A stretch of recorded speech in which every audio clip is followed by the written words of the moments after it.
And bearing in mind that the last time we met, I described you all as subhuman, I'm quite surprised you invited me back.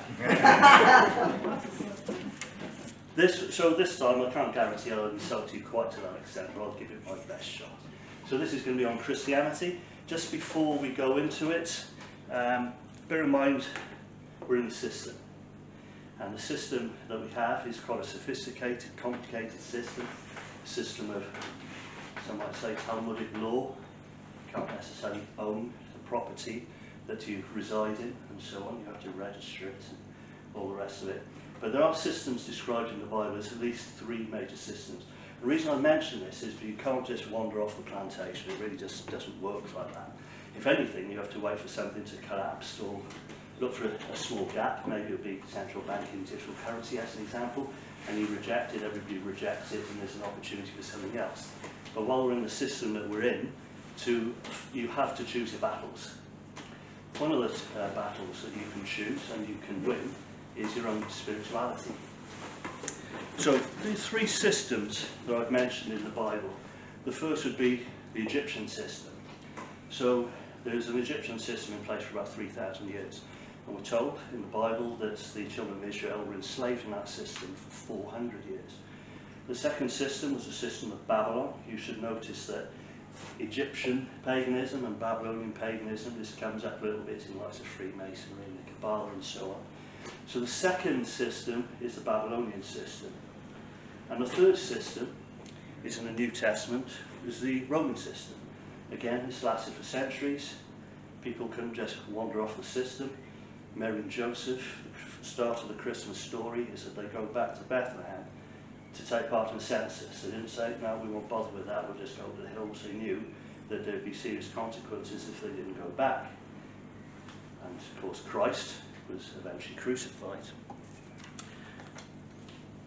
So therefore you should look at insourcing what you can. You insource your consciousness, you abolish the BBC, you abolish GB News. Very careful what you read, very careful what you look on in terms of Facebook and Twitter and so on. You know, you should be looking to insource your own consciousness and to train your own consciousness, certainly with things such as money supply. Right now, as we see our currencies all over the world collapsing, you know, there is an opportunity to remove something from the bank and maybe look at something else. And similarly with your spirituality, there's absolutely no reason why you should let a third party manipulate you. So we'll start off, the difference between this talk and some of the others, I am going to read a couple of verses, and we'll take a break and you know, I'll take your opinion. So the background to this, Revelation 18, verses 11 to 13. Now, Revelation is the final book in the Bible, is a point in the future, and at this point in time, we've had the Antichrist system for 7 years. So imagine now that you've had your digital currency, you've had your digital IDs, you know you're guilty until proven innocent instead of the other way around.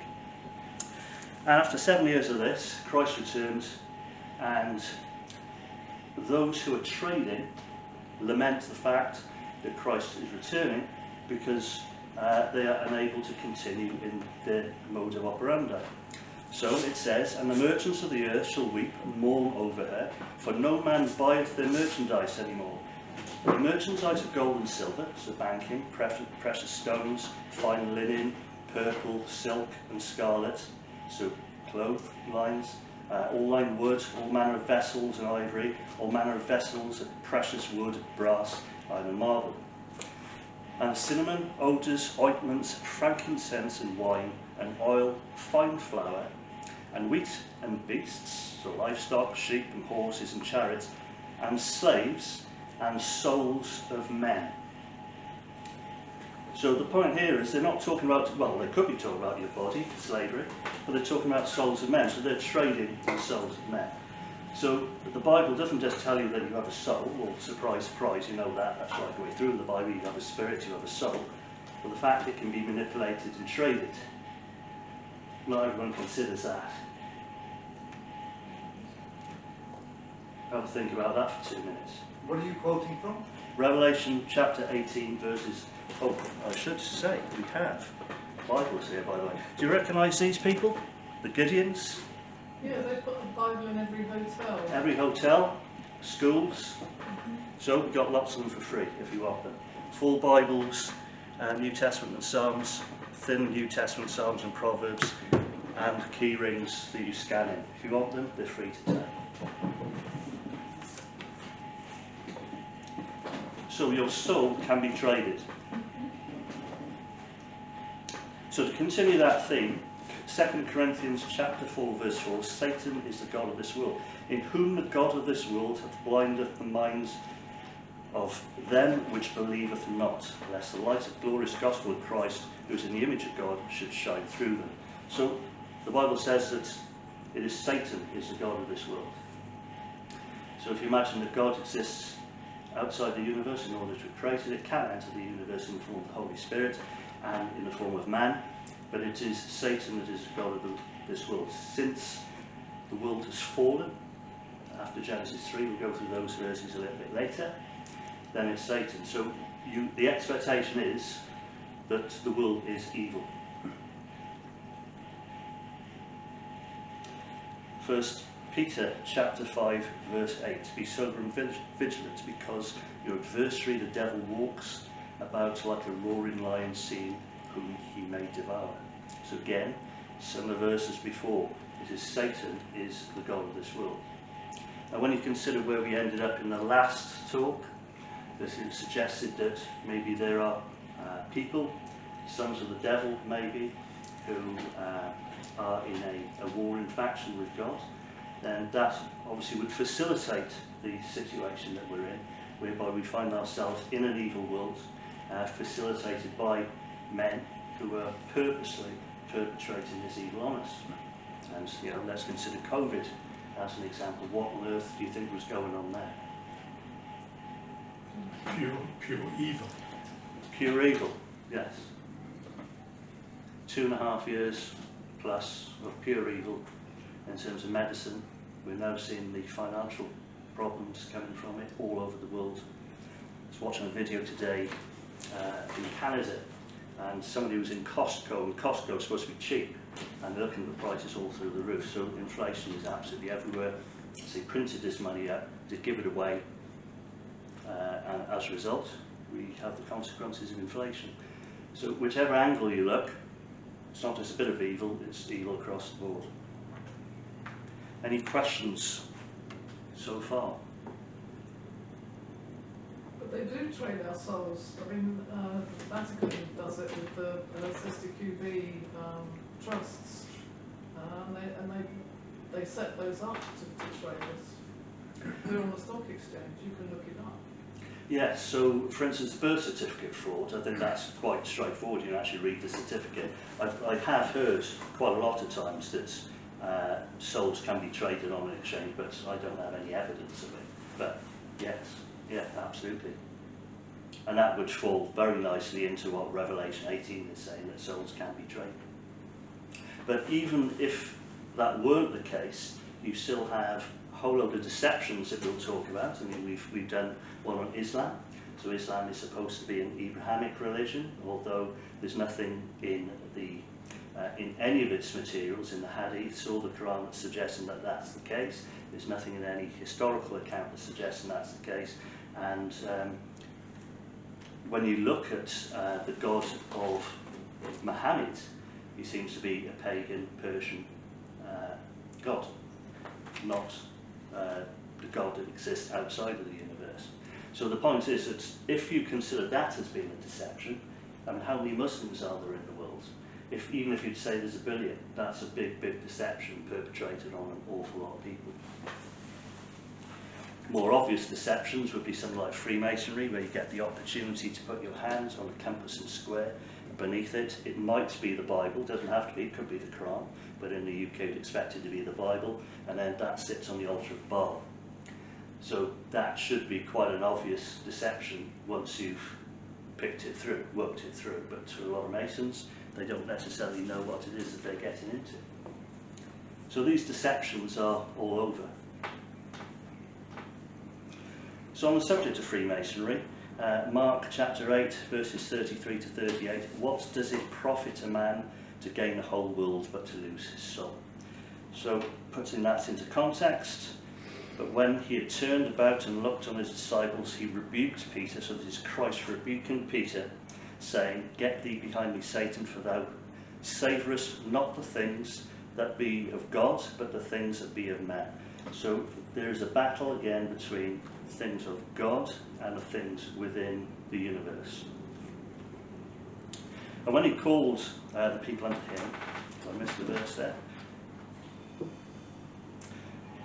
And when he called the people unto him with his disciples, also he said unto them, "Whosoever will come after me, let him deny himself and take his cross and follow me. For whoever will save his life shall lose it, but whoever shall lose his life for my sake and the gospel's sake, and the same shall save it. For what shall it profit a man to gain the whole world and to lose his own soul?" And really that is the story of the Bible. The Bible is a story between God, who created the universe, and everything which is inside the universe. So the story I give, and I've mentioned it a number of times, about the Star Wars analogy.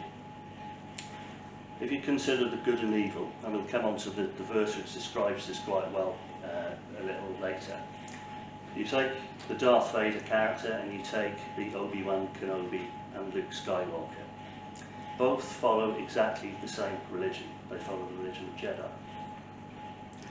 Both of them worship the powers that exist within the universe. So what they're doing is they're playing out a game, whoever has the most power is the winner. But none of them are worshipping the Creator. So what's actually happening is you have the same occult spirituality or religion fighting it out between itself. Now if you then imagined that, okay, Luke Skywalker surrenders and everybody in the universe goes over to Darth Vader's side, what would happen? You would just have factions breaking out and fighting within themselves anyway. So the story of the Bible is the story of worshipping God rather than those things which are within the universe. So further deception, Matthew chapter 7 verse 15, "Beware of false prophets, which come in sheep's clothing, but inwardly they are ravenous wolves." So false prophets are everywhere, aren't they? And including the church now. I mean, if you look at the state of the head of the Catholic Church, I've met many, many good Catholic people on the ground. They're really solid people, but you look at the head of the Catholic Church, you look at Justin Welby, for instance, in the Church of England, they don't look like Christians, which means they're probably not Christians. Any questions so far? I think I read somewhere about somebody asking the Archbishop of Canterbury something, and I can't remember which Archbishop it was, did he believe in God? And it basically, no, he didn't need to. It wasn't necessary. Yeah. And he's like the Archbishop of Canterbury. Yeah, he's in the wrong job. Yeah. Oh, dear. But, we've experienced a lot of this over our lifetime. We've seen the willful attack on, now it's just an open attack on Christianity, isn't it? But historically we've seen it on the church, and it's been from within as well as outside the church. And the fact that these people are probably Freemasons in these senior positions is seeing, swift demise of these churches. Matthew 5:24, verse 24, "False prophets and false teachings, for there shall arise false Christs and false prophets, and shall show great signs and wonders, insomuch that if it were possible, they shall deceive the very elect." So time and time again, you have this deception running through everything in the Bible, whether it's in the church, outside the church, really doesn't matter what it is, but it keeps you away from what you're supposed to be doing, which is worshipping the Creator. 1 John chapter 2, verse 18, "Antichrists. And as ye have heard that antichrists have come, even now are there many antichrists, whereby we know that it is the last time. Who is a liar but he that denieth Jesus is Christ? He is Antichrist, he denieth the Father and the Son. Whoever denieth the Son, the same hath not the Father, but he that acknowledges the Son hath the Father also." So antichrists, false prophets, false apostles, the Bible has an expectation that you will constantly be dragged away from the biblical truth. False apostles, 2 Corinthians chapter 11.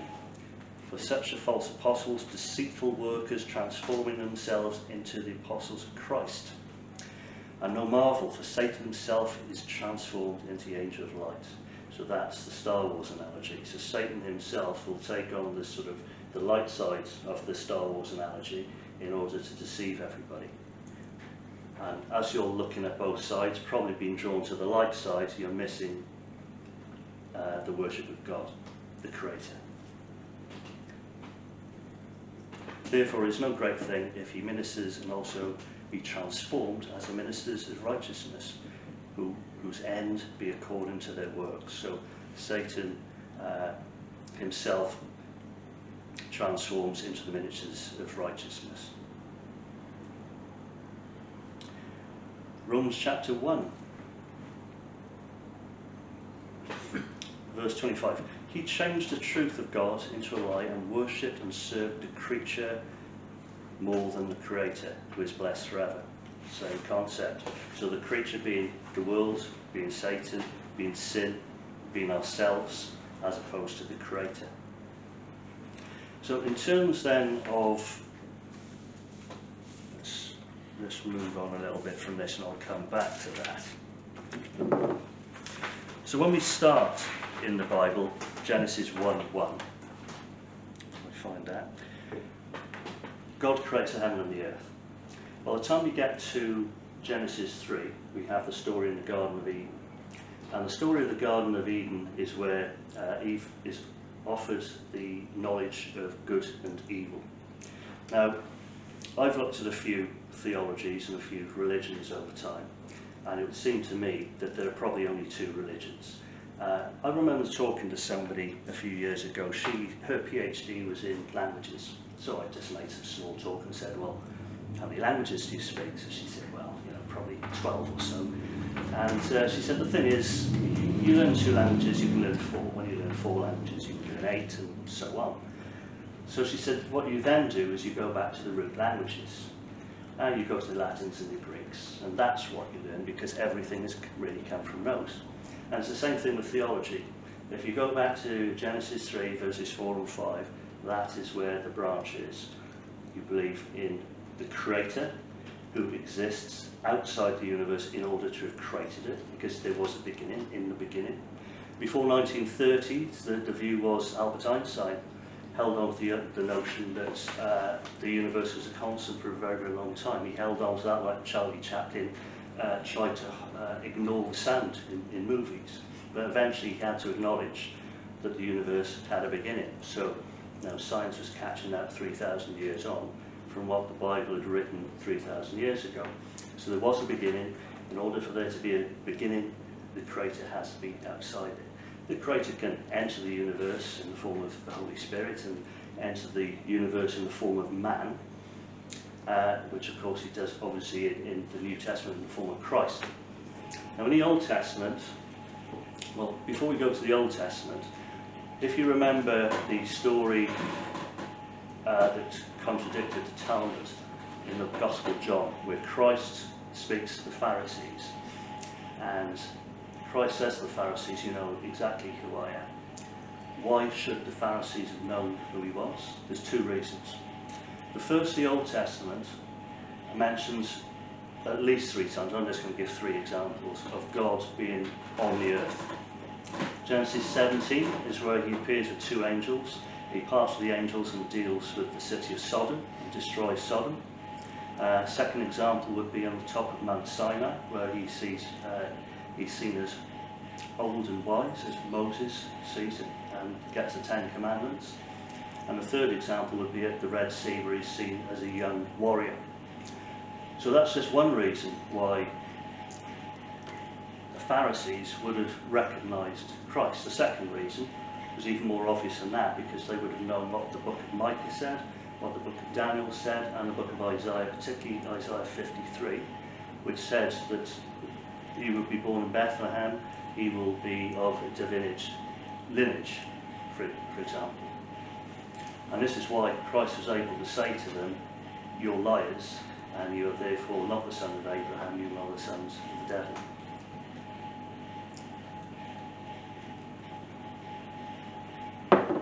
So just moving on, reincarnation. Did you have a question on reincarnation from before? Yes, I did. I remember I checked it with you. Yeah. So I did a quick check, double check, and yeah, Hebrews chapter 9 verses 27 is exactly the verse I gave you from the Freemasonic talk. It is appointed unto men once to die, but after this judgment. So I checked Brian Davis's philosophy of religion for arguments in favour or in fact against reincarnation, and also when I did a quick Google search, it took me to the Catholic website and it came up with Thomas Aquinas. Now Thomas Aquinas is the most famous philosopher. His philosophy underpins all the Catholic Church. He died in 1274. His philosophy single-handedly, I think, sort of deals with most questions on the Bible. So reincarnation has no place biblically, no place in the Catholic Church. And his top 3 arguments, he always gave 25 arguments, so I'm not going to go through all 25 of them. But first was absence of maturity. So in other words, if you die at 110 and then you are reincarnated as a baby 0 days old, that doesn't line up too well in philosophy. It doesn't make any logical sense. The second thing was unreliable past lives. So in other words, when people talk about past lives, they talk about one story very well, but they don't have a consistent 60, 70, 80 years to explain off very well. And the third is population growth. If nothing ever dies because of reincarnation, the population just explodes everywhere. Nothing dies off. So there is top 3 arguments as to why in Catholicism and Christianity reincarnation doesn't happen.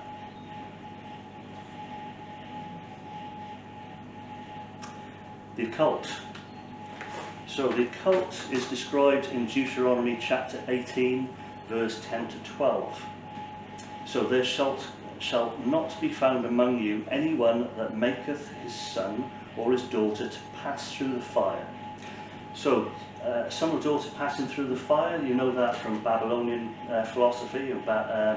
So this is where children were sacrificed through Moloch to Baal. So think of the Wicker Man film with Edward Woodward, where he's burnt alive.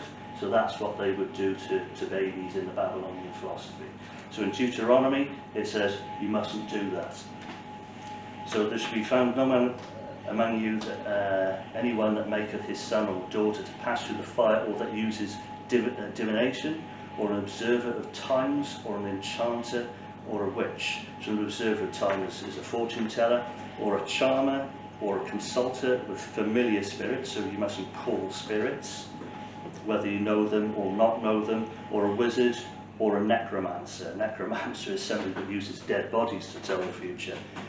For all of those things are an abomination unto the Lord, and because of these abominations the Lord thy God doth drive them out from before thee. So any questions on the occult? The occult is quite simply worshipping anything which isn't God the Creator. Wasn't there some bits taken out of the Bible where Jesus talked about reincarnation? I don't know about that. There's plenty of bits taken out of the Bible in the sense that that would have to be New Testament. Okay, so there are plenty of, let's say, Gospels taken out of the New Testament. Gospel of Andrew, Gospel of Mary Magdalene, Gospel of Judas Iscariot. And a lot of them were taken out because they were either written too late or they just weren't considered credible enough. They were considered sort of fan mail, fan books, if you like. But in terms of the Gospels that are there, they're considered reliable enough. So Matthew, Mark and John, they're all eyewitness accounts, and they're considered 3 of the 27, total 27, not all of which are in the Bible, which are considered good enough and authentic enough.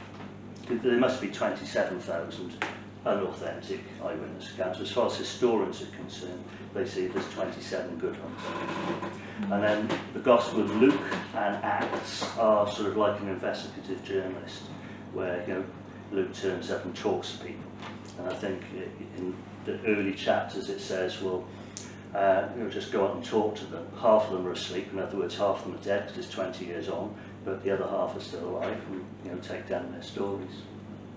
And on that subject, when I when I was looking at the early churches in the first 300 or 400 years of Christianity and trying to work out why it's exploded, it exploded because when the 11 of the 12 apostles, because obviously by that stage Judas had hung himself, 11 of the 12 apostles had gone to various countries to spread the word. It also goes back to, I think, something I said in Freemasonry, where people were essentially healing people using Christ's name without having ever met Christ, without being Christians. It just worked. And there's a lot of these accounts, which is why there's such an explosion in the first 300 years of Christianity. Because if you think about it, what would it take to convince you of anything, me standing in a room, here and now, to tell you something was going to happen? So something remarkable had to happen, and that what was remarkable was the fact that these sort of miracles were effectively working on people, and they were convinced by them. And then, of course, after a miracle had taken place by somebody who wasn't a Christian, maybe the Christians turned up later and said, oh yes, this Christ person, well, this is who he was.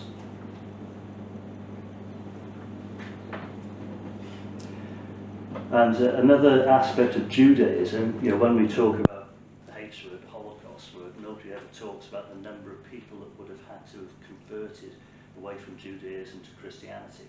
It would have been huge numbers, which is probably why the Talmud was written the way it was. I mean, they just would do anything to stop people leaving Judaism and adopting Christianity as a way forward.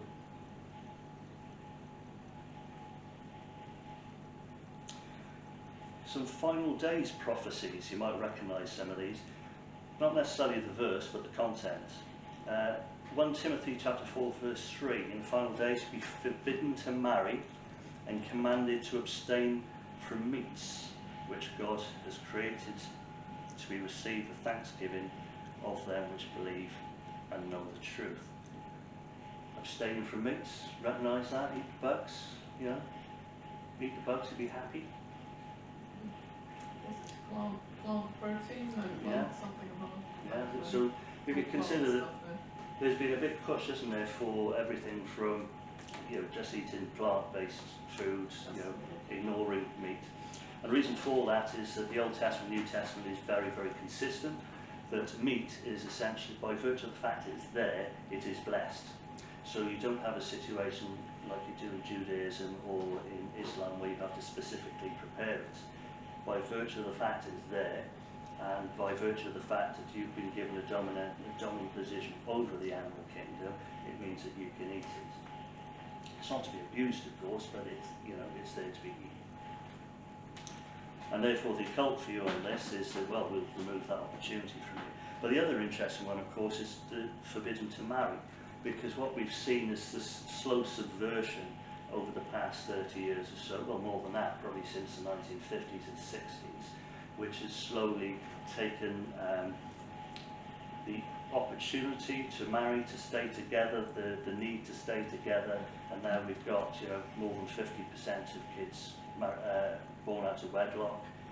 So it's not far away from just going the full hog and just saying we're not going to do it at all. On top of that, of course, you've got the whole LGBT and pride subversion pouring in, even taught in schools now, of course. Any questions on that? You recognise it happening? Yeah, definitely. 2 Timothy chapter 4 verse 3, for the time will come when they will not endure sound doctrine, but after their own lusts shall they heap to themselves teachers having itching ears. So in other words, they won't follow a sensible path, but they will pursue their own lusts. So which again is the LGBT pride. What do you think? Do you think that would explain that particularly well? Pursuing their own lusts rather than a sound doctrine. When you look at the 650, in the next talk, I'm going to talk on the EU corporate racket, which is a bit of history as to how the UK was tricked into the European Union, or European Economic Community, or the Common Market as it was then. But the difference was that there were still decent people in Parliament. You know, now you look at them, I mean, you can name one or two decent people in Parliament, and back in the 1970s, early 70s, there were still decent people there. So, you know, what sound doctrine are even our supposed leaders following?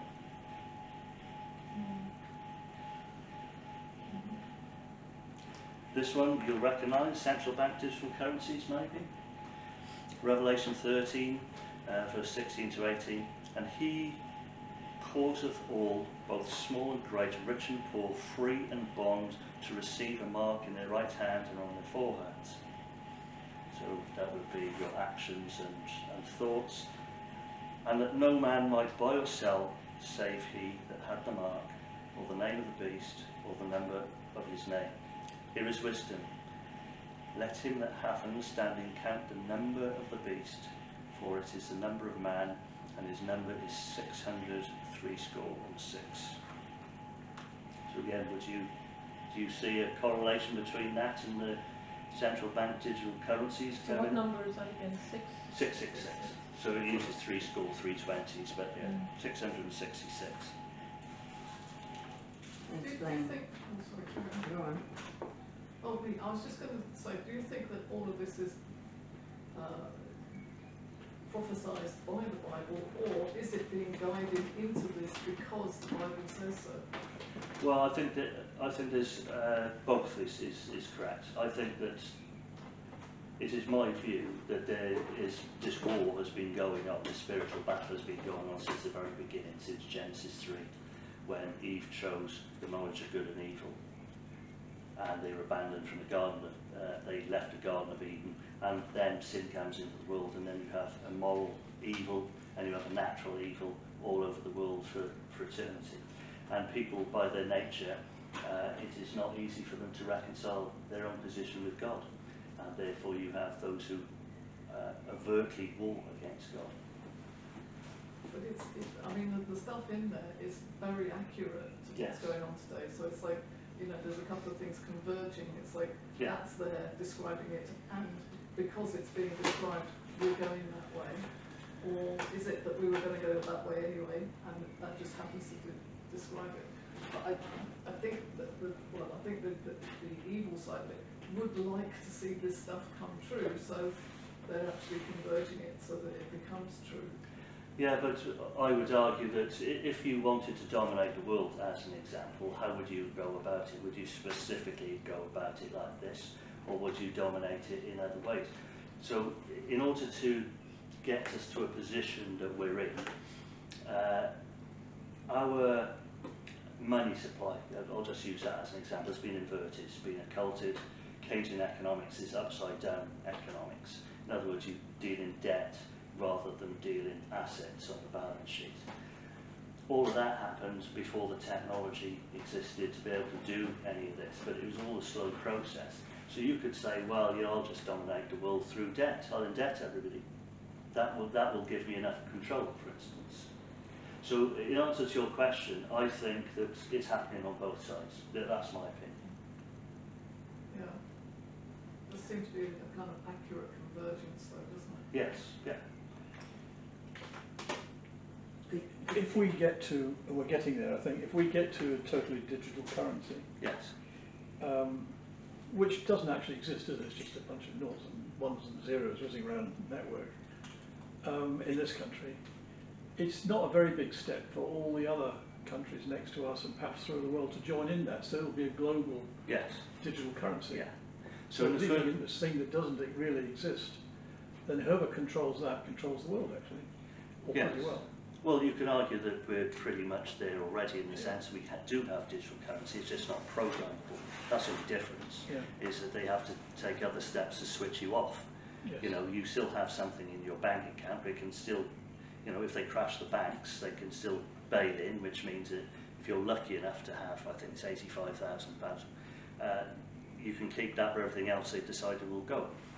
But they could, that's an arbitrary number, isn't it? But, you know, at the moment we still have this paper currency, don't we? Just so we have that.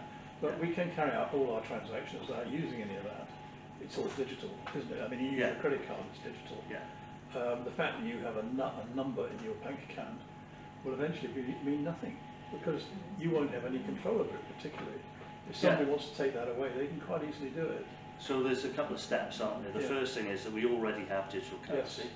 The second thing is that you just, CDBC only means that it's programmable, which means if you don't spend it by the end of next week, then we'll just take it away. Yeah. Or if you say something naughty on Facebook, then we'll take it away, and so on and so forth. If you don't follow the Communist Party, we'll take it away, and so on. And then the next step is that since we have these multiple currencies, we have sterling, we have the US dollar, we have the euro, we just merge them all Yeah. under a global central bank. Yeah. But they're only notional anyway, all of them, because they're just bits of paper. They're, as if we all use gold or silver or Yes, stuff like that. They're debt. It's just a notion. And I would imagine that's how they'll bring it in that Yes. since everybody has debt, Yes. there are no creditor nations. And if you want to look into the future, you look at the Japanese yen, because the yen, their stock market hasn't gone up in 33 years in real terms, and they've got something like 250 debt to GDP ratio. Anything over 77% in trouble, they're at 250. So we know that the way all these other currencies are going is just what crisis they bring in to break the whole thing. They could push interest rates up, for instance, that would crash all sorts of real estate, which in turn would then crash the bank. So that would be one way of doing it, is keep pushing interest rates Well, up. we know that, don't we, from the ERM thing that nearly crashed us. But things were a bit different in the 70s, you see, because they did push interest rates up to 20%, but the difference was that your money, your currency was more based on money. Yes. You had less debt. What's the difference between currency and money? Well, money is a physical commodity. Oh, what physical? Physical commodity, yeah. So these days, like now, you say it's a physical commodity, but is it? We have a fiat currency that's not based on anything. No, it's based on debt. That's the problem. That's not. Yeah. So you could have a bank account with notes, Yes. which is based on a physical commodity, Yeah. and that physical commodity you'd expect in the Bank of England to be gold. It's historically it's gold, It doesn't do that. but it doesn't do that. So you would imagine if you looked at the Bank of England balance sheet, it would be say 1% gold, 99% treasuries, which is government debt in bonds, and that means if you push interest rates up, it doesn't have the effect of bringing inflation down anymore, which it would have if it was 100% gold. So in other words, you could, if they wanted to break everything, just keep pushing interest rates up, and there'd be no way anybody would have. I'm not just talking about us with mortgages and loans. I'm talking about anybody that owns commercial real estate. Everything would break. You'll never see 20% interest rates unless they want to kill everything. It's a scam, really. Yeah, it's a fantastic scam. Yeah, and this is the point. Going back to what you're saying, that these scams have been in place for a very, very, very long time. So I think it's just a conversion of a lot of scams, if you like. Yeah, and the technology to do so. And the technology to do it, yeah. Because they haven't had the technology before. Although frankly, I think it's been lurking. I mean, the stuff that we get given is stuff that they've had for decades. Yeah. But now everyone's totally reliant upon it, and they make you reliant upon it. There is no alternative. Yeah, so you could look for a chink in, when the central bank digital currency comes in and say, right, that's the final straw, we're going to trade gold or silver, it doesn't really matter. But where would you spend it is the problem, because they've wiped out all the capitalist ideas, the high streets, the small businesses, by taxing them at one level, and then the globalist corporates are taxed at another level, which is a very small amount. So there's no possible way that the small companies can compete with the big companies, so the small companies get wiped out. So by the time all of this comes together, there will be only one place where you can get anything. there'll be one place to get You'll anything. only be able to get it in the route that they want you to get it. Exactly. And then, of course, if you're not a good person, as far as they're concerned, they will switch it off. Yes. Yeah. So, yeah, no, it's quite obvious. Yeah. There will be a black market, though. There'll be a black market. Yes. I don't know how big it will be. It'll be tiny. There's always a black market. The question is whether they can spot what you're doing. But yeah, you're right. There's always black in the Soviet Union. There was always a black market, but papers, please, were papers as opposed to the digitisation of absolutely everything. Good stuff. Probably won't be around to see it, thank God. Speak for yourself. Put money on it. Sounds Don't like put money money on has it. become our god. No, at the speed at which Yes. they're bringing this in. Yeah. And this is a problem. You can't find a way out of the system. And this is where I started. You know, the three systems in the Bible. If Egypt lasted 3,000 years, you couldn't just wander off the plantation. Yeah, it wasn't digital, but they had their own mechanisms, or the Roman system. You know, just went to an intersection, see a couple of chaps banged up on crosses. You're probably going to do as you're told. So we just have a slightly, it seems like a more sophisticated system, but it is what it is. You can't just wander off it. And this is why I say that you've got to pick your battles. And, you know, if you can get out of the system using an alternative money supply, then that's great news. But one thing you can do is you can, you know, not give them your soul. Take us through the 666 again, the digital currencies. Do you want me to read the verse? So, Well, just, I wasn't making the connection. okay. He that causeth both small and great, rich and poor, so everybody, free man and bond, so free man and slave, everybody, to receive the mark in their right hand and their foreheads. And that no man might buy or sell, to buy or sell you need money, save he that has the mark, or the name of the beast, or the number of his name, the number is 666. So the connection is the fact that this new system, you will not be able to buy or sell anything unless you're essentially co-opted into the system, which we are already. The next step, the central bank digital currency, is that we're already got a digital currency. It's not central bank related, and it's not programmable. So they sort of manually switch off Nigel Farage or whoever they choose to switch off, and make it difficult for them to bank. But the digital currency, they just say, right, it's Friday, you need to spend your week's wages by Friday. That's it, or it's gone. They'll have the ability to do real time, yeah. As opposed to currently, which is clearing system, so overnight clearing system. Yes. So they can't switch off that day, they can switch off the following day. And as I say, any sort of anti-communist posts on Facebook or whatever it might be, anything that the Communist Party doesn't like, then they'll be able to switch you off. And potentially switch you off completely, although what we're seeing in China is that they don't switch people off completely, they just sort of humiliate them by having their faces out there on big screens saying, you know, he's only got 300 points, he should have, you know, 900 points. And therefore he's not allowed to travel by train, and he can't, you know, go away on weekends and so on. So do you make the connection there? Sort of. Any other questions? I can't think of a way out of it. No, There isn't a way out of that's it, the is point. There is no obvious way out of it. No. The system is tied up, it's coming slowly, now they're speeding it up, and now, because they're speeding it up, you can see that there's a problem, but there's no obvious way out of it. I mean, if you consider the concept of the fact that you can't truly own land, so you purchase a house, for example, but let's suggest, make it more simple, you want to buy a piece of land, until you got more money, you're going to pitch your tent on it. Not allowed to do You that. can't even do that. So then, once you've pitched your tent, you've got enough money to build a wooden shack on it, but you can't do that. Not allowed to. So who would you say is the creator of this whole thing? Of the system that we're in, System we're in. well, the people that sit behind the central banks, and some people might say that they follow the Talmud. Now, in the Talmud, there are no absolute truths. Anything that you argue for is fine. Therefore, there are no moral truths. I mean, we talked about Christ. So where is God, the creator, in it? It's an anti-God system. This is the thing that people forget about Talmudic Judaism. It's anti-God. We look at the the Torah. We look at Genesis, Exodus, Leviticus, Numbers, Deuteronomy. That's the bit that Christians have in their hot little hands. And there it says, God created the heavens and the earth.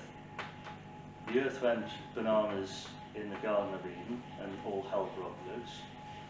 Then it was necessary to give you law, but because you have fallen, because man has fallen, it is not possible to keep that law. And there's all these stories about, you know, how disastrous, you know, man is as he goes through. And then Christ comes along in the New Testament as the Saviour who will, you know, save you from his sins. But Judaism rejects the Saviour. So they then wander off and into the Talmud, which starts to look, and go back to Genesis 3, and the two branches of one is, should be the right-hand path, worship God the Creator. The other is worship yourself. You can be like God. If you just take of this, you can be like God, having the knowledge of good and evil. So therefore the Talmud is anti-God. The state of Israel is anti-God for at least two reasons. First reason is after Solomon's temple fell for a second time, God told the children of Israel not to pursue the state of Israel. And the second thing is that you know, Christians seem to be supporting anti-God, anti-Christ people in Christ's holy land, which again is a very strange thing for Christians to do, but that is what we've all been taught, even though it's an inversion, even though it's wrong.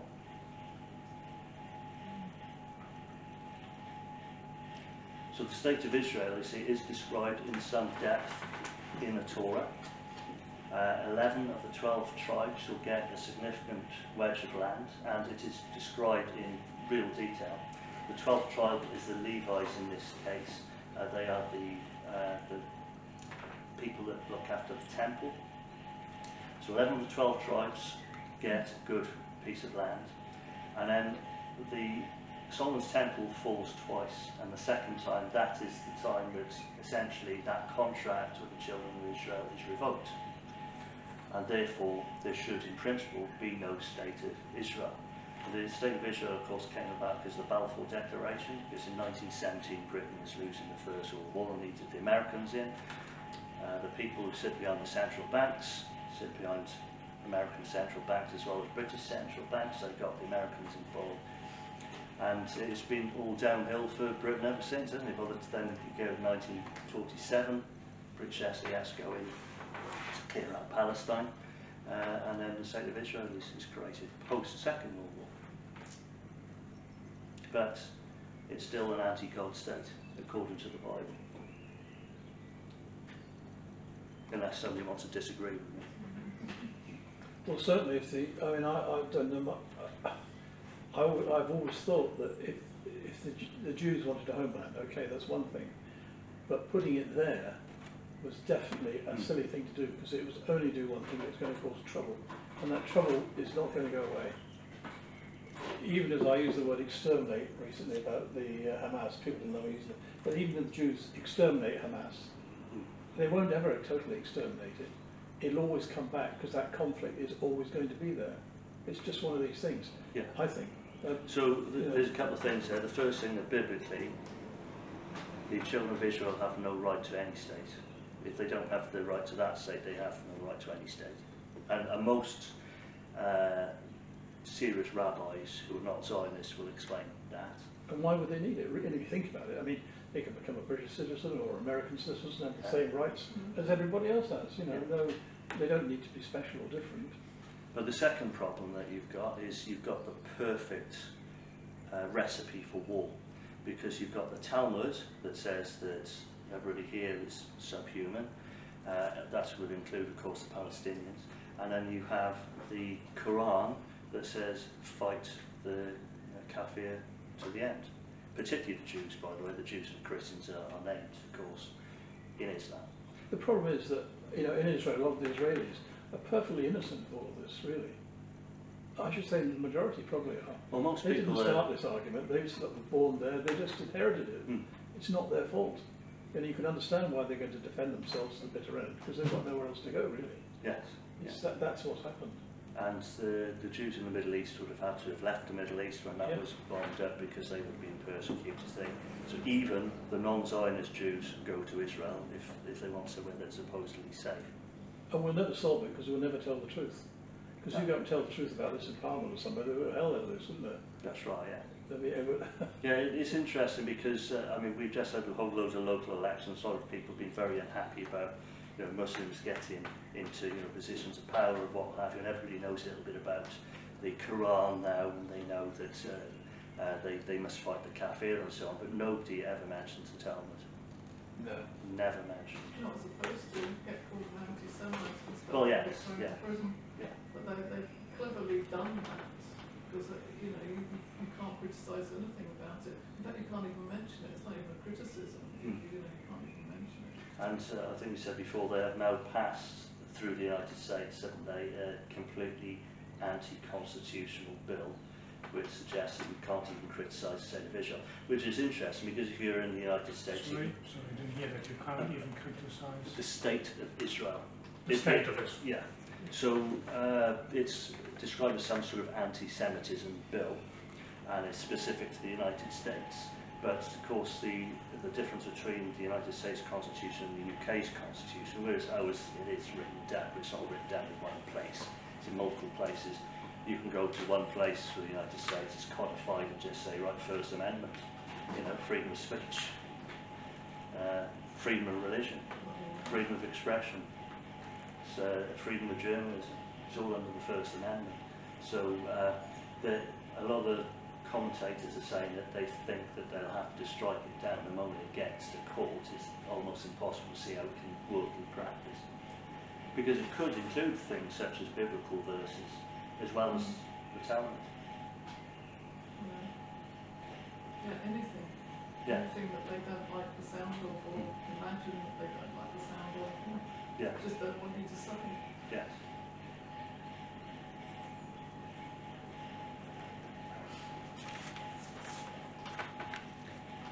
Right. Any questions before I dig out the next verses? Okay. The spirit within a person and the book of life. So Revelation 3 verse 5, everyone is in the book of life. He that overcometh the same shall be clothed in white raiment, and I will not blot out his name out of the book of life, but I will confess his name before my Father and before his angels. Now, this is quite an interesting verse, as is the next one, because there's a concept, a doctrine called Calvinism in Christianity, and Calvinism talks about predestination and predetermination. In other words, you know, you lot over there have been predestined to go to heaven, you lot are predestined to go to hell from the moment you're born, which is anti-free will. Makes no sense to me, and these are some of the verses which are used to suggest that that cannot be the case, that free will has to come into play. So what this is saying is that absolutely everybody who is born is already in the book of life. However, you can be blotted out. So that was Revelation. Exodus says exactly the same thing. You've gone 3,000 years ago into the Old Testament. Yet thou wilt forgive their sin, and if not, blot me, I pray thee, out of thy book which thou hast written. So again, everybody is in the book of life. You can be blotted out.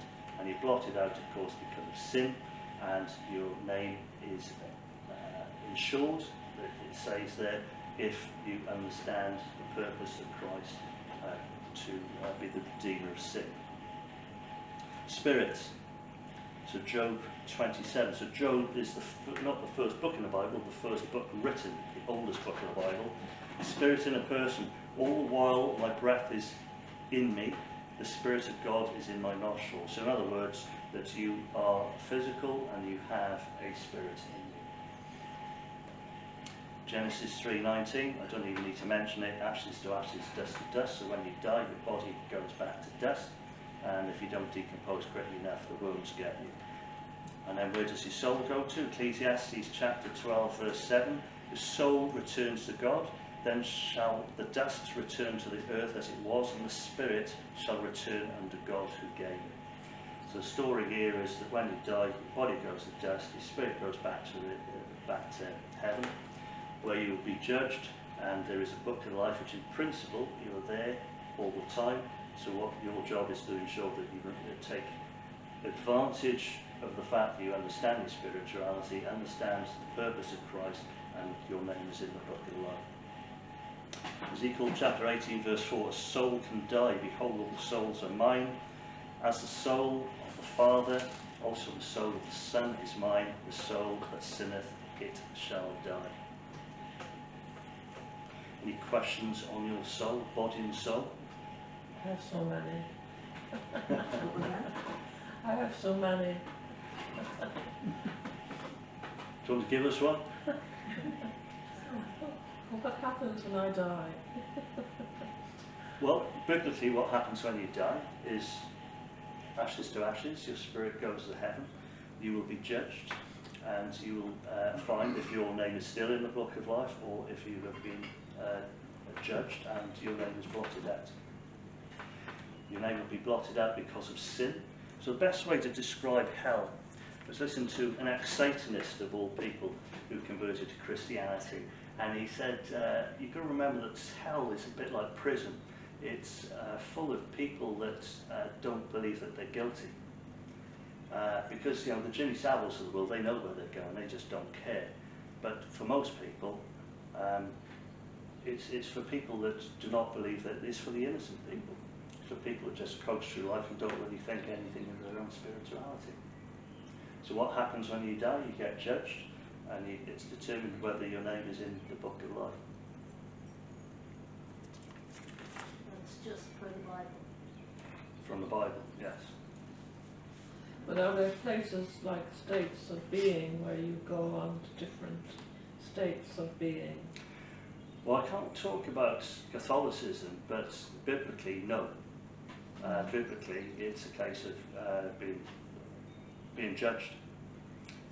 At that point, your spirit is judged. Your spirit is dust. You're Judge. Judge. Judged. Judged, okay. Yeah. So then the purpose of the Father, Son and Holy Ghost, and just pull off John 3:16, probably the most famous verse in the New Testament. For God so loved the world, gave his only begotten Son, that whosoever believeth in him should not perish but have eternal life. So when you have the fall of man and sin or evil, you get the problem of evil into the world. You get these laws. The laws demonstrate, not that you can keep them, they demonstrate that you cannot keep them. And therefore the purpose of Christ is to reconcile yourself with God. Namely, that because there is no mechanism that you have of overcoming your own sin, that you need a sacrifice. It's like the Old Testament had sacrifices, now that sacrifice has been done for you. So biblically, Christ is your sacrifice to overcome sin because you have no mechanism of doing it yourself. So you have no mechanism of overcoming sin yourself? That's right, yes. Okay. So therefore, the concept of accepting Christ is that now you acknowledge that you have sinned, and therefore the aim is that you would obviously not do it again. But in practice, of course, that's still a very difficult thing to do, which is where the lifestyle of Christianity comes in to pray and to acknowledge that you've sinned and to reconcile yourself with God through Christ.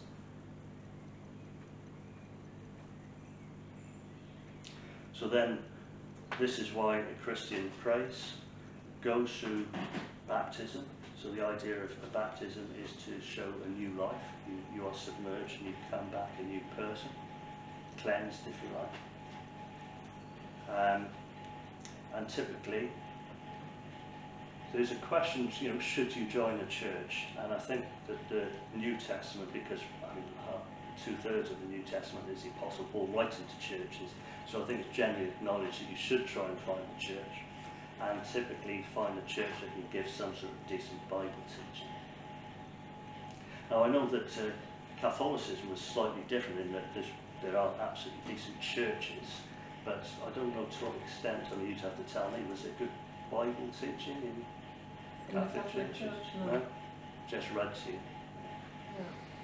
So I'm told that maybe that's changed a little bit now, maybe the last generation or so, but Well, they don't actually tell you very much about religion. Well, I mean, initially it was all in Latin, isn't it? So Yeah. Yes. nobody could even Yeah. understand what they were talking about. So that's another trap somewhere. But the Bible was, the King James Bible yes, was assembled in here by scholars, wasn't it really? yes. So it was their interpretation of ancient scripts. 'Cause Yeah, they're bound to put their own spin on it somewhere. Well, yes. So, for Unless instance, God was looking over them, making sure that. yeah. So I'm reading King James, Yes. which I take notes from. That's NIV, which is a little later. But what the scholars would say is we have all the original manuscripts, and therefore, if you disagree with any verse in there, you just go back and interpret it in such a way that you like. So you're right. There's two things you could say. Well, there's interpretations that you like or dislike. And the reason that King James is used is because it's considered one of the better ones, even though not everybody likes Old English. And the second thing is then there's a question of, well, why were certain books taken out of the New Testament, like the fan mail Gospels? Why were they taken out? Because they were not considered reliable enough. Why was the book of Enoch taken out of the Old Testament, for instance? So the reason for that was that Noah prayed because Enoch ascended to heaven. He's one of the 3 people in the Old Testament who ascended to heaven directly. Elisha, Elijah and Enoch. Enoch was Noah's father, and the reason this great big book was taken out of the Bible was because there was a passage in it that described Noah praying to Enoch in heaven, which is against the doctrine. You pray to God in the name of Christ. So in other words, a lot of thought has been given into what should go in the Bible. But what I would say about it is that, I'm interested in sort of mental arithmetic and maths very often, and the number of cross-references are in the thousands. It's just incredible, if you were to set up to write something like this, it'd just be unfathomable how you would achieve it, because there are thousands of these cross-references. And this is why the book of Revelation is so difficult, because a lot of it is in symbolism, and that symbolism has all been written before in earlier chapters, typically in the Old Testament, book of Daniel, book of Isaiah, and it's all brought forward. And then you have to sort of decipher it based on what you know from the earlier books in the Bible. Any questions?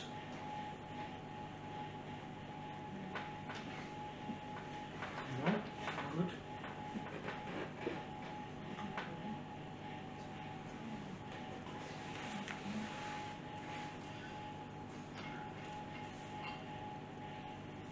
If there's nothing else, then we'll keep it there. That's about an hour, isn't it? Are you, going back to before, are you saying that, because I got the impression, a lot of the stuff I was hearing is that throughout the Bible, that Israel,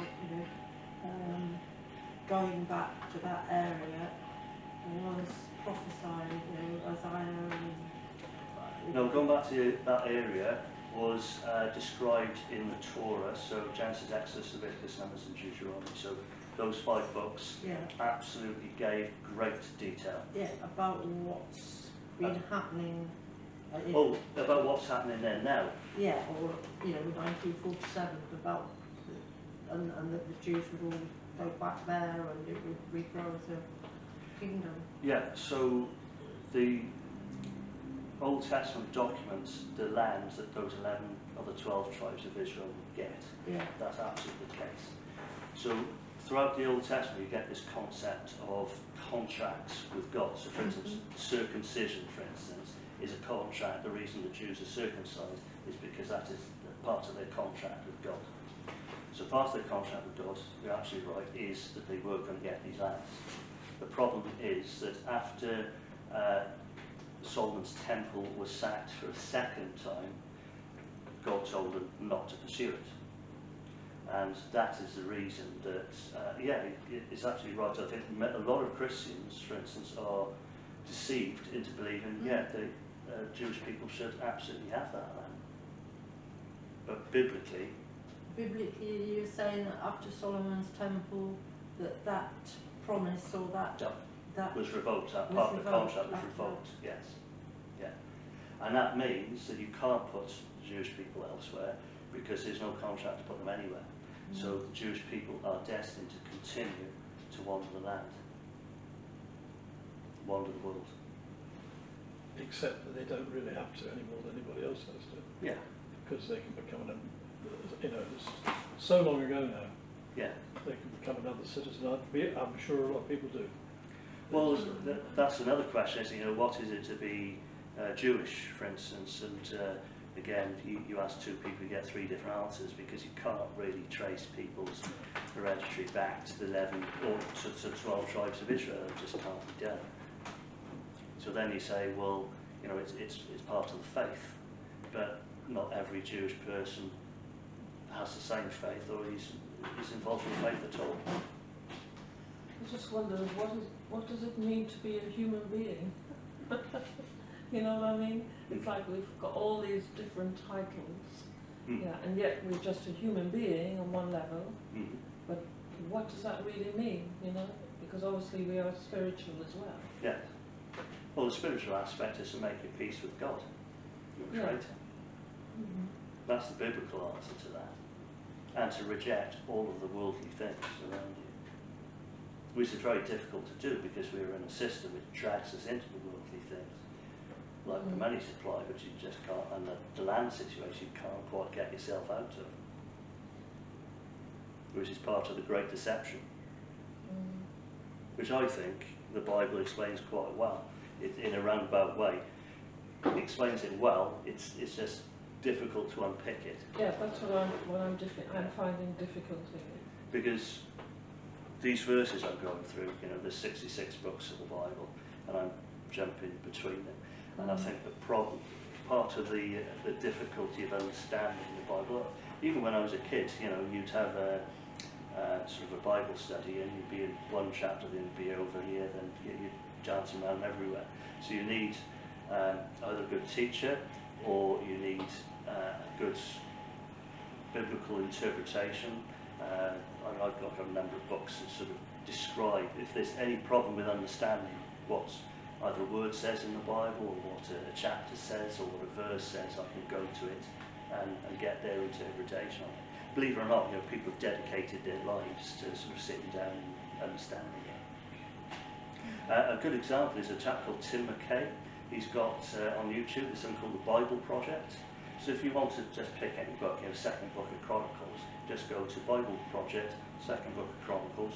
He'll give you a 15-minute talk, and in the background they'll sketch it up, and they'll just briefly tell you the story of what's in there. And you find very often if you read it, watch something like that, it'll start to hang together, and you start then to understand the links between the whole thing. Does he make those links? Yes, yeah. Well, he said that he spent about 15 years or so studying the Bible. He's gone back to Israel, learned Hebrew and Greek as they do, and so there's a lot of people out there that have dedicated their life to learning this type of material. With the links that you're making, with your notes and the way you're speaking to it, and bringing us into, jumping from current reality of CPCV to back to exactly what the Bible is and evil. Is there somebody who's done the work you're doing now and put it in a book form, or? Well, to give you an example, you'll often hear of the beast currency. Have you ever heard of the beast currency? The beast currency. The beast currency. So that's a specific reference to Revelation 13. So when they talk about central bank digital currencies, there are a lot of people that, you go on YouTube, the beast currency, that's exactly how they'll explain it. So that's making a link between CDBCs and the Bible. And all the other links you're making around the evil piece and so on and so forth, is that written in a book somewhere? I just find this absolutely fascinating. Well, I suppose I'm making links not just from the Bible today, but the Bible between the Bible and the Talmud, and to a lesser extent between the Bible and even some of the Islamic texts, for instance, like the Abrahamic links, for instance, which, as far as Abraham is concerned, as far as Islam is concerned, isn't really there. So a lot of it is just out of reading. I can see the links are there, and it goes back to the idea that once you read enough of this stuff, it's like a cult theology that ultimately leads you nowhere. You can spend a lifetime on that and have no conclusions. Or the Talmud, for instance, that you can argue for absolutely anything in the Talmud. It doesn't have to make any coherent logical sense even. As long as you can argue for it, it's good. Hence, you've got 8 genders instead of 2 biological sex. Hence, Christ was stoned to death under Judaic law as opposed to crucified under Roman law. So as Christians, we are looking for a truth. So this is the reason that if you say that Christ is crucified, well, you'd say, well, if the Bible wasn't there, how would you get that information? So you'd get it from the stories. Whereas the Talmud is a completely different way of thinking. There are no absolute truths, which is, you think of postmodernism, for instance, no absolute truths. So you can argue for absolutely anything, and they do, and some of it's really unpleasant too. Sex with under 3-year-olds and regaining their virginity and this sort of stuff isn't the best place to start a talk on the Talmud, But that sort of thing is argued in the Talmud. And it's not that these people are very, very clever, but this is, when you hear this concept of anti-Semitism, that is only bringing an argument to a conclusion. In other words, we will argue to a point, but after that we'll stop it, because there's no logical end game to the Talmud. With the Bible, or with the Torah, the ultimate search is that of truth. And this is the reason that it works very well as a platform for looking at life. And then you might do something like the natural sciences and go through, writing up a scientific paper or a mathematical paper. So there's the 2 different ways of thinking. One is an ultimate search for truth, and the other is that there are no logical conclusions. So give an example of that truth in the Bible, in the biblical sense. So the Bible splits out 2 concepts well. There's certain concepts that you can say that we know with certain fact, and there's other things that it says you need some faith for these sort of things. So the truth I'm talking about is, let's say you read the Bible in complete isolation. You'd just say, I have blind faith. So if you then said, well, what evidence is there that Christ existed? I mean, after all, this is 2,000 years ago.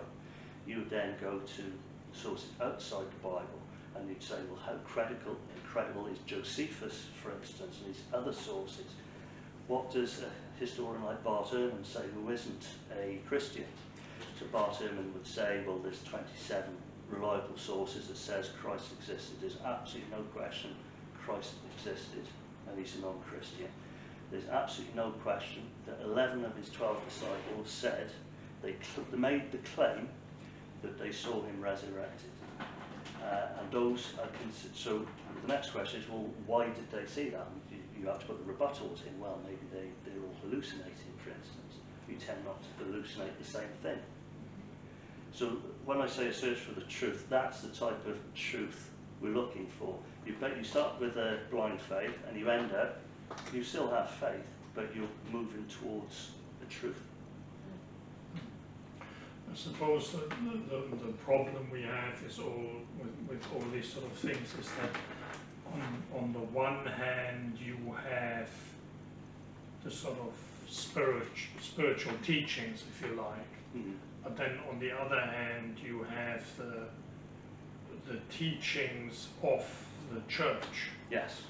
And it's very difficult to decide or to sort of pull them apart, isn't it? Yes. Because the spiritual teachings, they have a certain sort of spiritual truth, for lack of a better word. Well, But obviously, the the teachings that come from the church, they tend to have particular purpose behind it. Yeah. For example, sin, the idea of sin, it's a perfect control mechanism, isn't it? Because then the church can come and say, oh, well, that's how it's being used. I mean, there's nothing wrong with the concept as such, but it's a perfect control mechanism, and it's being used. Yes, yeah, so as I say, I'm in the unfortunate situation, I can't really describe Catholicism particularly well from a church perspective. From a philosophical perspective, Thomas Aquinas, I've talked much more about that, where I'm very, very well aware, just from as a kid watching the television, that you get some messages out about the Church of England or the Catholic Church, and the sort of doctrines that were suggested weren't biblical doctrines that I could see in the Bible, even as a kid. And my experience of Christianity is it's very much a personal relationship. It's the church doesn't even come into it. It's a bit like, you know, government. Government's just a nuisance, isn't it? You know, a church should be, what is a church? A church should be a gathering of people. That's what it's described in all the Apostle Paul's writings. But it could be a politicised institution, which is what the Catholic Church became, what the Church of England is based on, you know, a king wanting a divorce, which is completely anti-biblical. So then you break away, you split off, and immediately the doctrine's flawed. Yeah, you split off from the main church, but then you feel a little bit isolated, so you get together with another group who has similar ideas. You start your new little church, and you fall back into the same pattern where because that's the nature of man. Human nature. That's human nature, and that's really an aspect of the spiritual war that you're fighting, because you know some of the verses I've given are talking about apostates, and they've talked about antichrist and so on. Yeah, you can actually get the wrong person coming into a church saying the wrong thing. You know, there are certain things in church which are completely ridiculous. I mean, you start putting, let's say, a colourful 6 horizontal striped flag over the altar. I mean, that is completely satanic, isn't it? I mean, but if you take something like Calvinism as an example, I mean, destined to be something. Yeah, destined to be something. I think even if you were to make that mistake, it's not life-changingly bad, because as long as you're prepared to go along and work on your own relationship with God, it probably isn't a total disaster. There was a, I think he's dead now, John Shearer. You know John Shearer? I think he was rector, I think, Nuffield. Went to service a couple of times, and he wasn't very popular with Bishop of Oxford apparently. But anyway, in his church there was no altar with a cross on it. And I asked him about that, and he said, well, an altar is a table of sacrifice. He said there's no tradition really of being a cross on an altar in a church. It's not right. Yeah. And he didn't have one. Yeah. Probably one of his bones of contention with Bishop of Oxford, but no. Yeah, there are a lot of strange things in churches, including Russian Orthodox Church, for instance. The only reason that there's a wall between the people and the altar is because in the old Russian Orthodox Church, people used to take their icons and they just sort of built up, and this sort of artificial wall emerged, and then they just continued the tradition. But it doesn't necessarily make it, there's no biblical sense to it, it's just a tradition that they do. The other reason, for instance, that paintings are flat in Orthodox churches, they're two-dimensional, is that they can't be construed as idols. So, for instance, my favourite period of art is actually when painting went three-dimensional, and that was all because of the Catholic Church. But the Orthodox Church would say, no, that could be construed as an idol, therefore all paintings are two-dimensional and flat.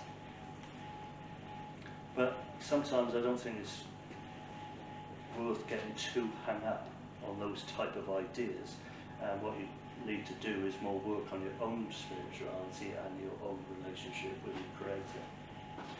What do you mean by your own spirituality? So forget about the Catholic Church, and find a group of people that can help you, and find a good church or a good Bible study group or whatever it is, and go at it that way. I mean, and maybe there's a lot of good Catholics out there, just outside the church. If you're not comfortable with that, I'll give you an example actually. Karl Marx's father, Karl Marx was obviously Luciferian, but his father was a Catholic, and he moved and he became a Lutheran because the Lutherans were a looser order.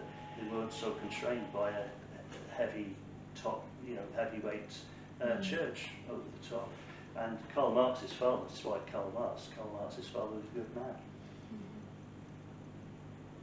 And he wrote to Karl Marx and said that he had a black heart. He was right. But I don't know if you're aware of, at the moment, there's a lot of people really looking for Christianity. Yes. And Yeah. also a lot of people getting baptized. Yes. I don't know, what do you feel about that? How do you There's a feel? lot of, when I studied Christianity through the ages, and I came across this stuff in the 300 or 400s, the first 300 or 400s after Christ, and all this healing that was going on, and this massive explosion. The same thing is happening now in different parts of the world. I'll give you an example. In Iran, in the last 10 years, the number of mosques has dropped from 75,000 to 25,000. That's a huge drop. So you imagine Iran, you think, oh, well, Iran's got to be, full-on Islamic. And a lot of those people are converting to Christianity. And they're converting for what I think quite strange reasons.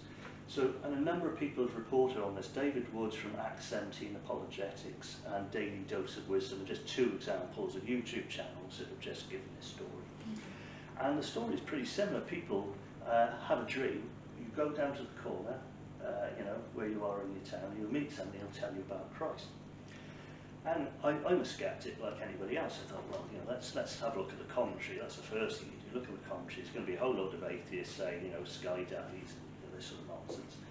And the people who are writing in are either Iranian or people in the Middle East and say, yeah, that happened to 3 of us, that happened to my family, that happened to me. All of these comments. You think, how on earth is that happening? But, miracles and strange things happen. The Pew Research, PEW, did something about the Catholics in Brazil. And what they said was about 200,000 people in Brazil claimed to have experienced a miracle. Well, the population of Brazil is 200 million, so it's about 1 in every 1,000 people. But still, 200,000 people claimed to see some kind of miracle. So, in some ways, I think if you take the Apostle Paul, who was Saul and he was struck down on the road to Damascus, it's almost easier to be a Christian that way, isn't it? Because you're so blinded by everything that's going on. If you've actually got to do a bit of work at it, it's a bit tougher, but it might still be worth doing. It would definitely be worth doing. Maybe people are just looking for the truth, or some truth, because we're lied to all the time. Well, this is it. I mean, I didn't expect to look into things like Islam and Judaism and Freemasonry. And if I did, well, when I did, I expected to see some sort of competition. But it's not there. There is no competition. Islam is not Abrahamic religion. Judaism has gone way off kilt and, become self-worshipping, Luciferianism. Freemasonry is, from the outset, a deception. It's another Luciferian deception. So all of these things which you imagine would be competition just aren't. Which means you're left with one Abrahamic religion which is reliable, and anything else. One Abrahamic religion which is reliable. In other words, one mechanism to worship the Creator, or everything else. Worship whatever you like which is in the material realm.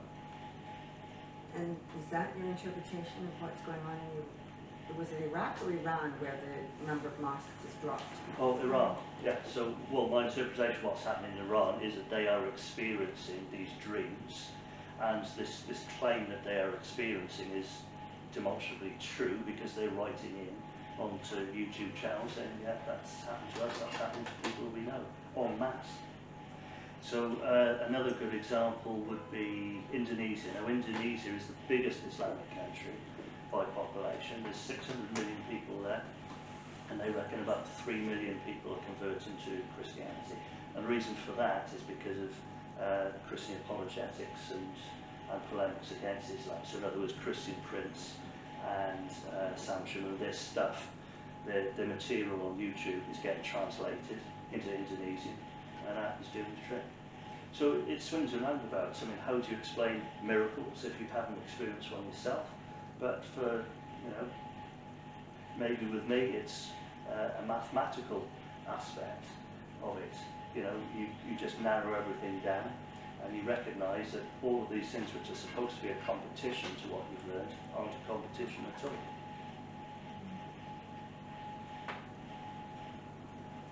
I've got another question on Vedic wisdom.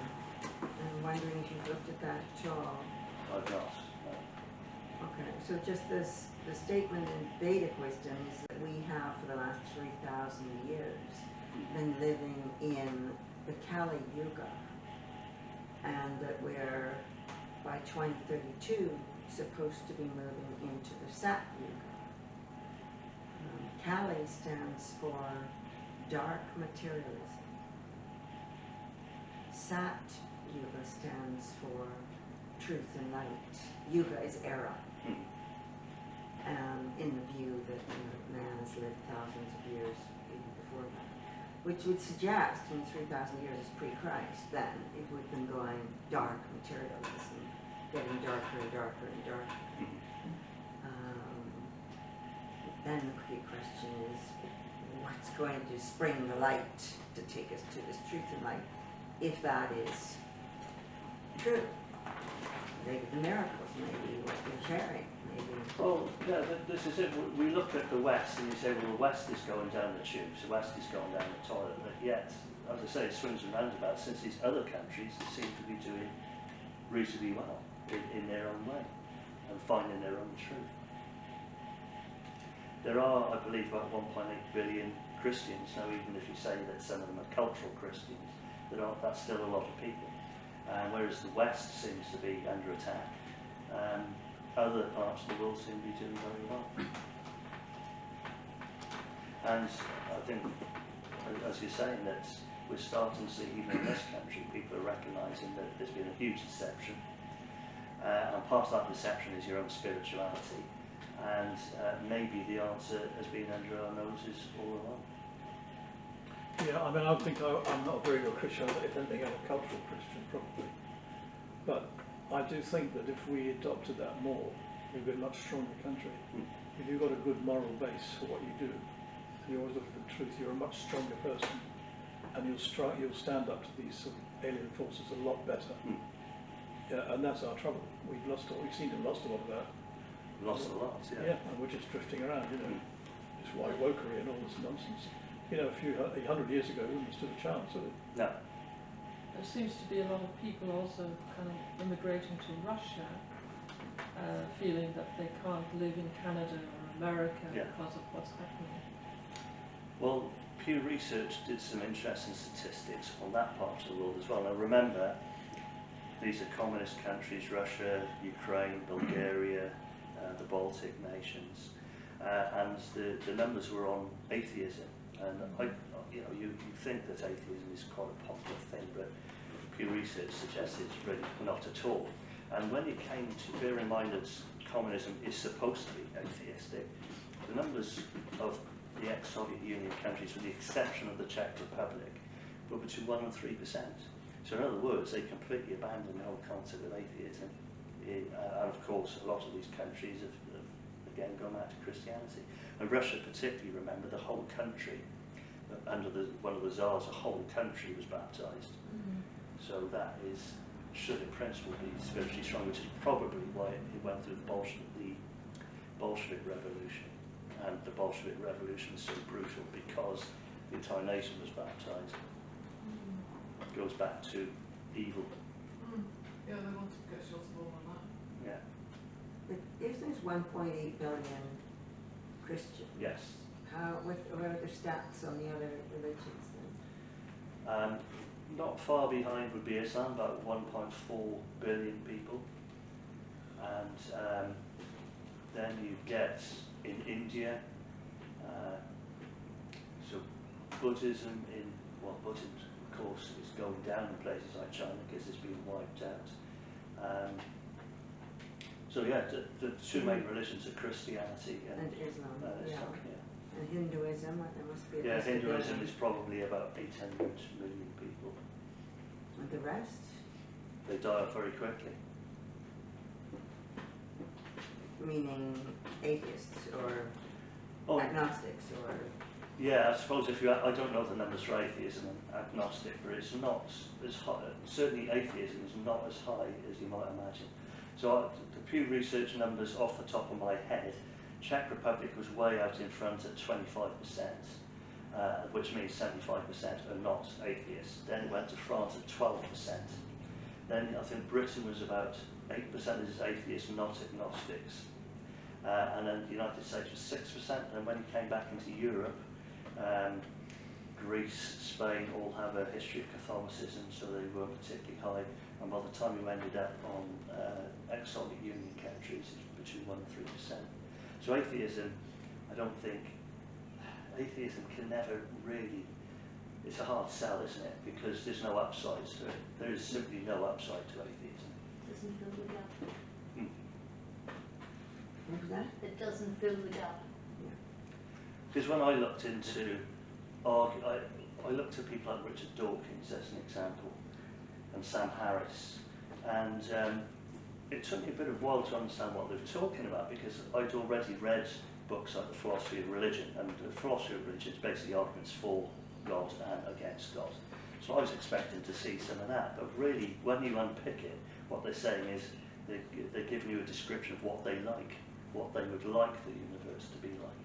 So Dawkins will tell you, well, I like the multiverse, but how about you're a scientist? You want to give some evidence?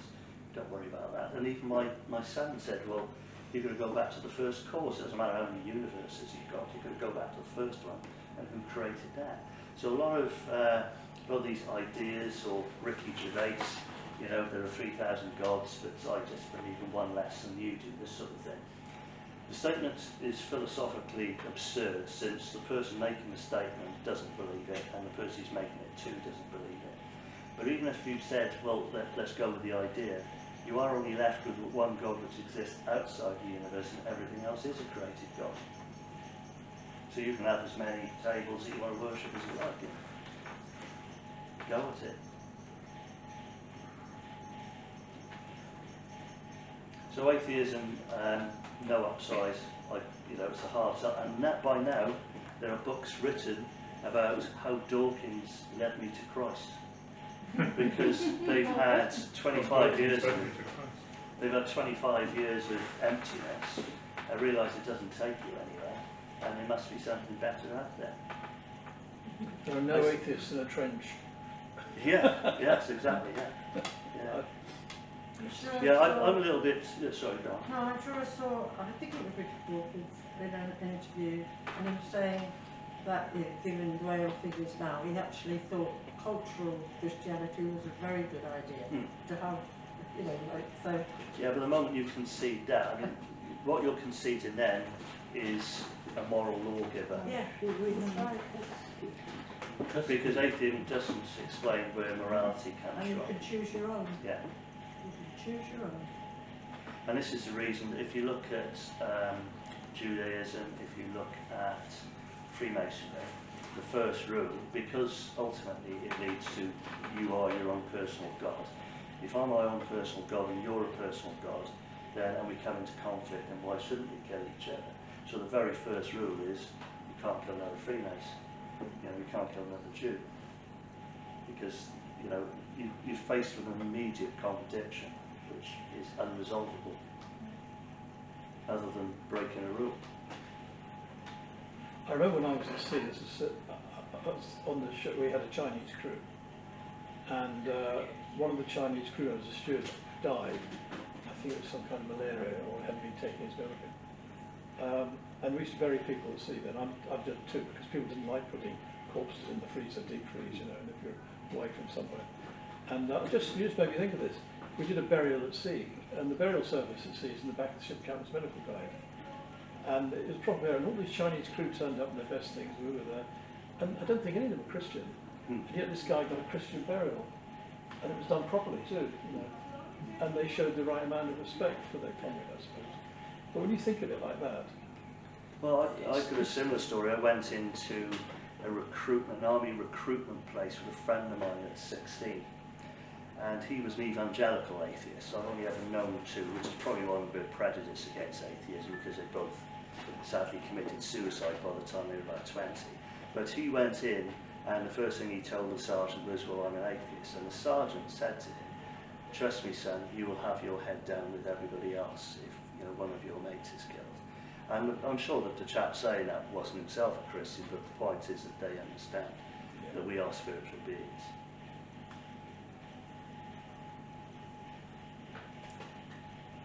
Any final questions?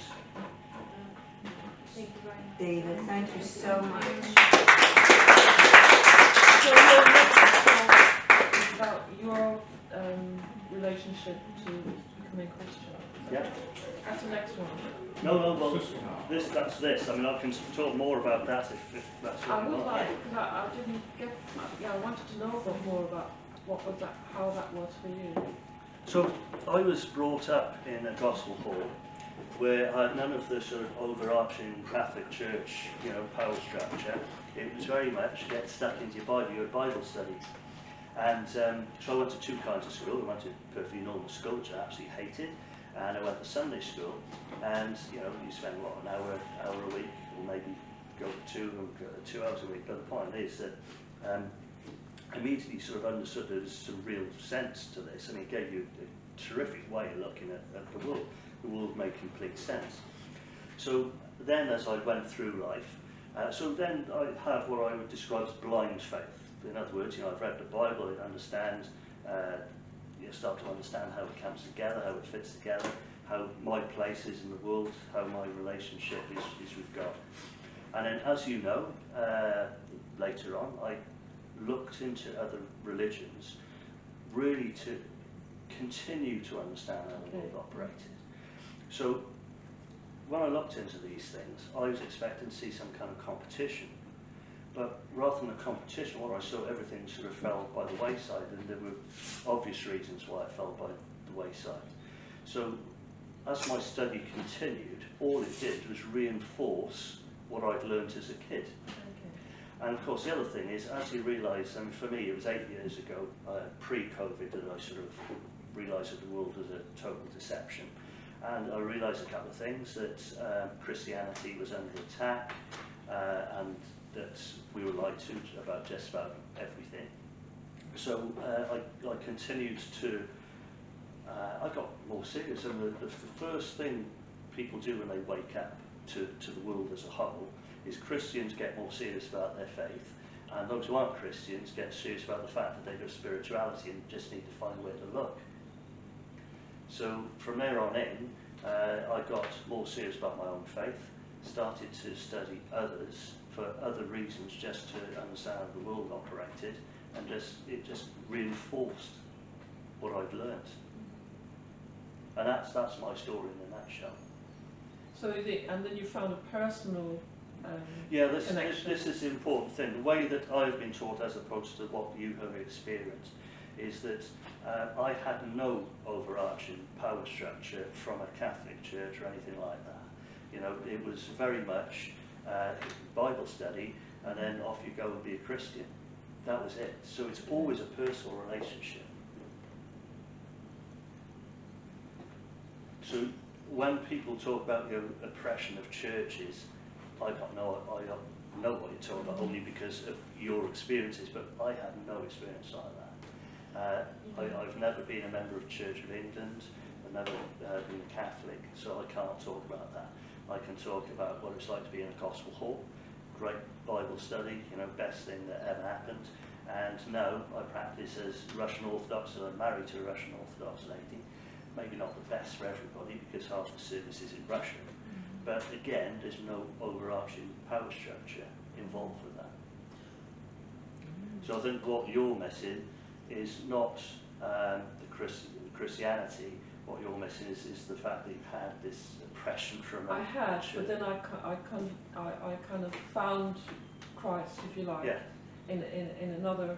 I don't know if you've heard of theology or Rudolf Steiner, and that for me, and I had a spiritual experience from that, and that's how I kind of and I understood better. Yes. Because I kind of studied a little bit. But I think going back to one of your questions, you see, why do I keep making these links between you know, the world and the Bible is just because as you walk through, you start to see these things. And it's not, I'm not the only person seeing it, like the central bank digital currency and linking it up to the beast currency. There are other people. So when I come across a YouTube video, or when I come across, you know, some material that mentions this, I just understand what it's telling me. I just think that what you've pulled together is absolutely fascinating, and I was wondering if nobody else has done this. I'm hoping that your talks and the prep that you've done for the talks and the fact you've recorded them could actually could be useful for others to share.